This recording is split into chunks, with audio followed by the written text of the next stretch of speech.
menyempatkan waktunya untuk hadir pada webinar hari ini. Hari ini mungkin kita akan sedikit membahas dengan tema UI versus UX, memahami perbedaan dan keterkaitan dalam desain digital. Sebelumnya perkenalkan terlebih dahulu, saya Sinta Nabila Hidayati, mahasiswa STIMIK Merdeka Indonesia yang mengikuti program studi independen di BISA AI dengan konsentrasi UI UX.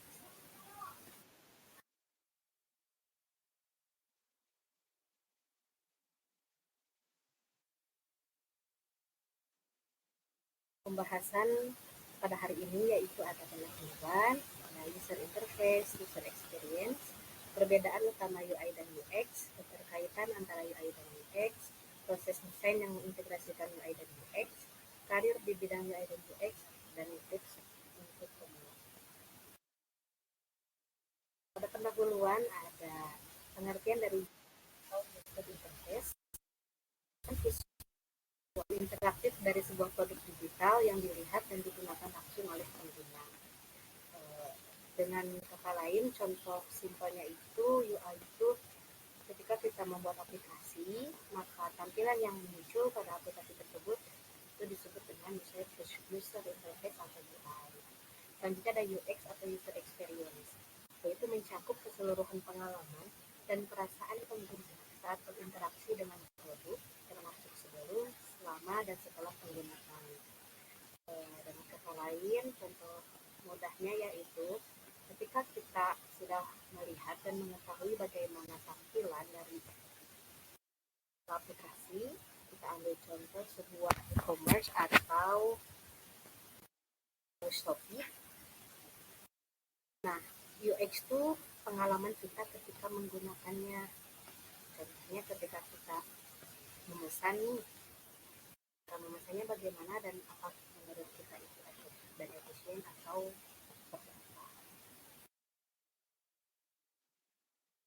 Lalu UI fokus pada aspek visual dan interaktif dari produk digital. Seperti yang tadi disebutkan, bahwasanya UI itu adalah tampilan pada suatu aplikasi.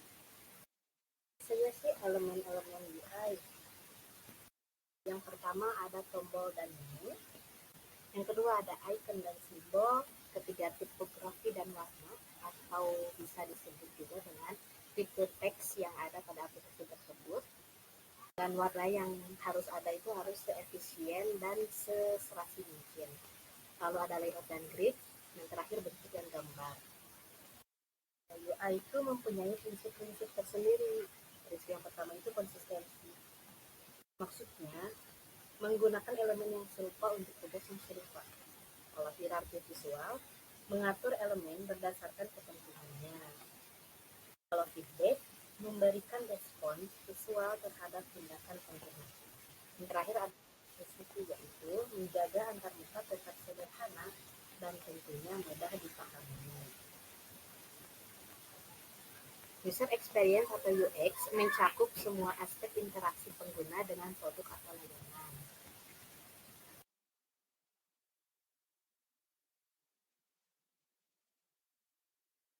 Komponen-komponen UX itu ada usability. Apa maksud usability? Maksud dari usability itu kemudahan penggunaan produk. Jadi harus memenuhi komponen usability atau pengguna itu ketika menggunakan aplikasi tersebut apakah mudah atau tidak. Nah, kita harus memudahkan pengguna ketika memakai produk atau aplikasi yang kita buat. Yang kedua ada aksesibilitas. Itu dapat digunakan oleh semua orang, bisa digunakan oleh semua kalangan tanpa memandang usia dan keadaan orang tersebut. Ada desirability, yaitu seberapa menarik dan menyenangkan produk untuk digunakan. Lalu ada findability, yaitu kemudahan menemukan informasi atau fitur yang dibutuhkan. Credibility yaitu kepercayaan pengguna terhadap produk. Bagaimana kita ketahui, kepercayaan pengguna itu sangat mempengaruhi berjalannya aplikasi kita. Jika pengguna tidak mempunyai kepercayaan terhadap aplikasi yang kita buat, maka nantinya sulit untuk berjalan sesuai dengan keinginan kita. Yang terakhir ada value, yaitu manfaat yang diberikan produk kepada pengguna. Harus jelas terasa manfaatnya, selain mudah digunakan harus juga terasa manfaatnya. Proses desain UX, tentunya yang pertama dari riset pengguna, yaitu kita harus memahami terlebih dahulu kebutuhan dan perilaku pengguna. Yang kedua ada pembuatan persona dan user journey. Yang ketiga ada wireframing, yaitu membuat sketsa dasar layoutnya dulu, agar nanti kita ketika membuat aplikasi itu terbayang alurnya seperti apa dan aplikasi apa yang akan kita buat. Selanjutnya ada prototyping, yaitu membuat model interaktif produk. Terakhir ada usability testing, yaitu menguji produk dengan pengguna nyata.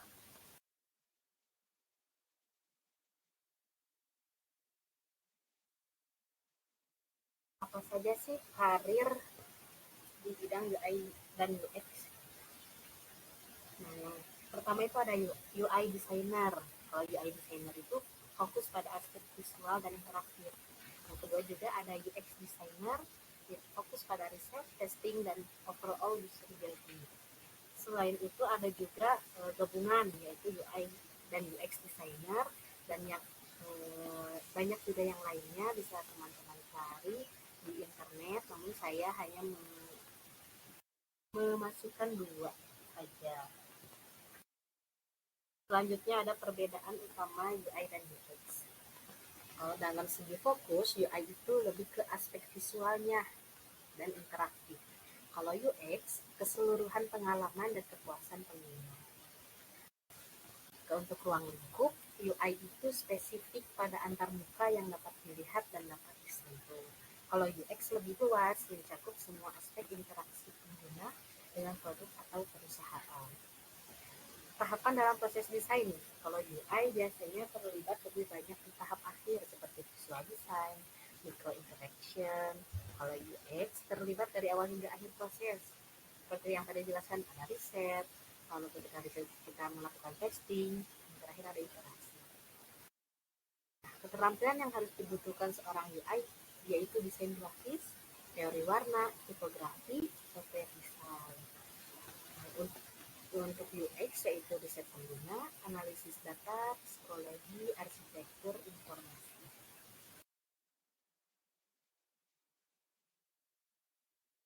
Apa sih keterkaitan antara UI dan UX? Yang pertama tuh UI yang baik berkontribusi pada UX yang positif, tapi tidak menjamin UX yang baik. Ada juga UX yang baik memerlukan UI yang efektif untuk implementasinya. Contoh produk dengan UI baik tapi UX buruk itu seperti aplikasi yang cantik tapi sulit dinavigasi. Nah, kalau contoh dengan UX baik tapi UI buruk, yaitu aplikasi dengan fungsionalitas hebat tapi tampilan yang kuno atau tidak menarik. Makanya mengapa seorang UI itu harus membutuhkan keterampilan desain grafis, teori warna, tipografi, agar ketika membuat aplikasi itu tampilannya menarik pelanggan atau pengguna. Proses desain yang mengintegrasikan UI dan UX, tahapannya ada riset dan analisis, berarti lebih ke UX terlebih dahulu. Nah, ketika selesai di riset dan analisis, kita dapat membuat wireframing dan prototyping. Kolaborasi antara UX dengan input UI. Kalau visual design, itu dilakukan oleh seorang UI. Nah, usability testingnya UX dengan mempertimbangkan UI. Iterasi dan penyempurnaannya gabungan data oleh UI dan UX. Kolaborasi antara desainer UI dan UX sangat penting untuk hasil optimal. Nah, tools yang dapat dibuat itu seperti Figma, Sketch, Adobe XD, dan lain sebagainya. Kalau tools UX yaitu user testing, Hotjar, dan lain sebagainya. Dan ini sedikit tips untuk pemula. Gimana sih untuk cara kita memiliki keterampilan UI ataupun UX ataupun UI dan UX. Yang pertama tuh tentunya mempelajari prinsip dasar desain terlebih dahulu. Bisa kita eh, mendapatkan ilmunya melalui bootcamp atau YouTube, TikTok dan media platform lainnya.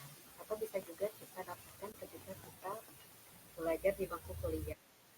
Yang kedua ada praktikan dengan desain aplikasi yang sudah ada. Kita boleh nih menjadikan misalnya Shopee untuk apa ya, untuk gambaran atau target nih. Saya pengen bikin aplikasi e-commerce. Nah, boleh kita lihat terlebih dahulu Shopee bagaimana, Tokopedia bagaimana. Nah, itu kita jadikan sebagai acuan terlebih dahulu sebelum kita akan membuat aplikasi yang sesungguhnya yang kita inginkan. Yang ketiga adalah ikuti kursus online atau bootcamp yang tadi saya katakan. Eh, Mengikuti kursus itu agar kita mendapatkan ilmu dan tentunya ketika kursus suka banyak apa prakteknya juga kita nanti bisa memiliki mentor untuk memberitahu nih tampilan UI UX yang baik itu seperti apa. Yang terakhir, ketika kita sudah mengikuti pembelajaran, lalu kita sudah praktik dengan mendesain tadi, kita bisa membuat portofolio.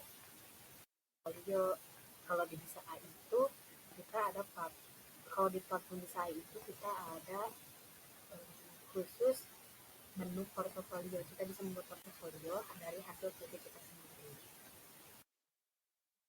Nah, kesimpulannya, UI dan UX saling terkait dalam desain digital. UI berfokus pada tampilan, UX pada pengalaman pengguna. Proses desain terpadu butuh kolaborasi UI UX. Profesional dapat fokus visual, pengalaman, atau kombinasi. Pemula pelajari prinsip, praktik desain, dan bangun portofolio dan bisa kita upload ke LinkedIn untuk meningkatkan personal branding atau kita juga bisa memasukkan ke platform media sosial kita lainnya.